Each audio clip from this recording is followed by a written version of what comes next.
selling for like 2,200 to 1,900 a foot, which is insane. And then the renovated product is probably going to be somewhere around like 1,600 to 1,800 a foot if you go just as nice. If you can find something like under 1,300 a foot, that would be a great investment.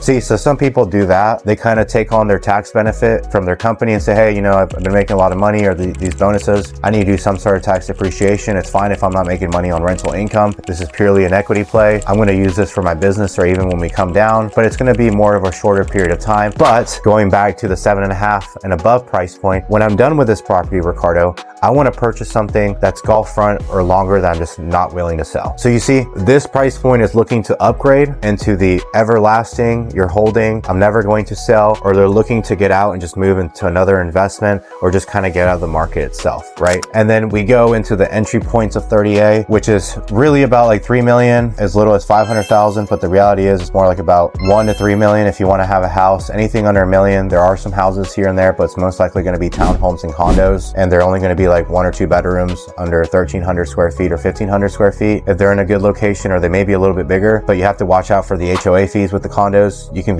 very well be paying anywhere between like 900 to 2,000 a month for an HOA fee in 30A, whereas Destin, I mean, they could be between like, you know, 700 to 1,500, but they're not as crazy. Everything on 30A is probably going to be 20 to 30% more expensive for a general rule of thumb, whether it's housing, food, transportation, or anything in general. And the reason being is because that market has that branding and it has that gravitational pull. It's pretty much what brings all the tourists and people into the town, and it's what brought in most of the money into Walton County.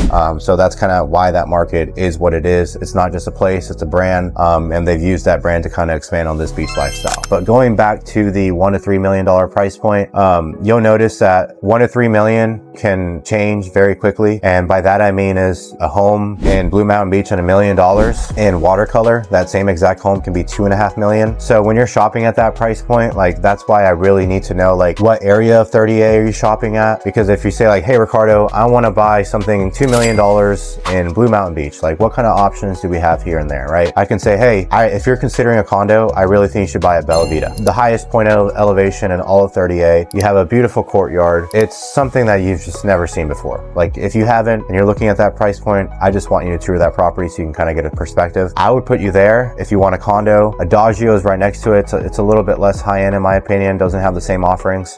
Or we can get you something directly on the water. If you want to have like a golf front townhome and you don't want to have as high of an HOA fee, we can find you a townhome, right? But in that same area, a golf front home may go around like, you know, 5 to 7 million, right? So now you kind of know the price structure for Blue Mountain Beach, right? I'll give you another area to compare exactly. Seacrest Beach, right? A home there is probably going to be the same exact home in Blue Mountain that's 2 million. It's probably going to be about 30% more expensive. Whether it's the condo, the golf front home, or the single family home, it's going to be 20 to 30% more just because of location. The finishes aren't going to really change, and your beach is going to be pretty much the same. So that's why it's such a unique market, because one city or 1 mile can change the price from 2 million to 5 million. And a few streets can even do the same thing. So it can get really confusing, and you have to really know 30A. You can't just walk in and say, oh yeah, I just know everything. No, like, you have to ride your bikes. You have to eat there. You have to get a feel, because like, you have a lot of high-end things next to some things that are just like very common and normal old beach style. And if you don't know the difference, you can very well be overpaying,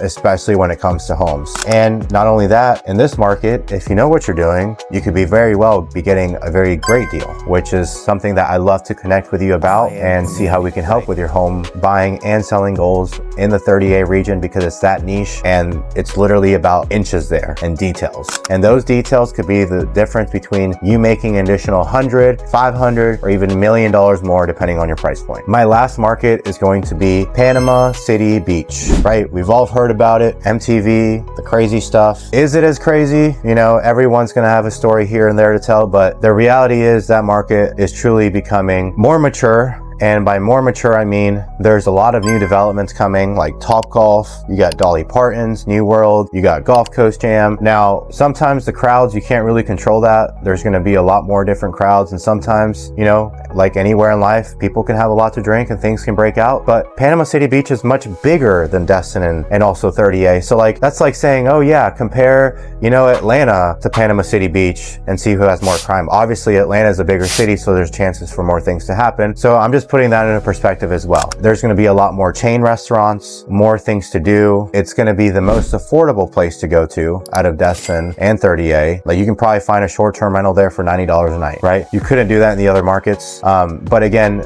they do have a lot of attractions, a lot of restaurants. If you like hole in the walls, like I love Diego's. They have really good food on the strip, very affordable. You can get a meal in there for under $15. I know that's crazy on the beach. If you go to Destin and 30A, you're probably gonna be paying like $40 to $50. Drinks actually start at $15 in Destin and 30A. I've seen drinks go as little as like $3 to $5 a draft in Panama City Beach. Okay, and if you even get like a 12 draft, they even have like $24 or $50 deals on those depending on which draft you get. So if you have a big family or you just want to take a more affordable vacation, Panama City Beach would be the market to go to. There's a lot of options, and I mean a lot of options under $500,000 between condos, mostly between condos and townhomes, but also there are some single family homes here and there. But single family home market is typically around like, you know, the 600 to 1.2 million mark if you want really nice product in Panama City Beach. But Panama City Beach as a whole is heavier in condos. That is like the king of high rises. If you drive down that strip, you're going to see more condos than Destin and 30A combined. And they're building more hotels, high rises.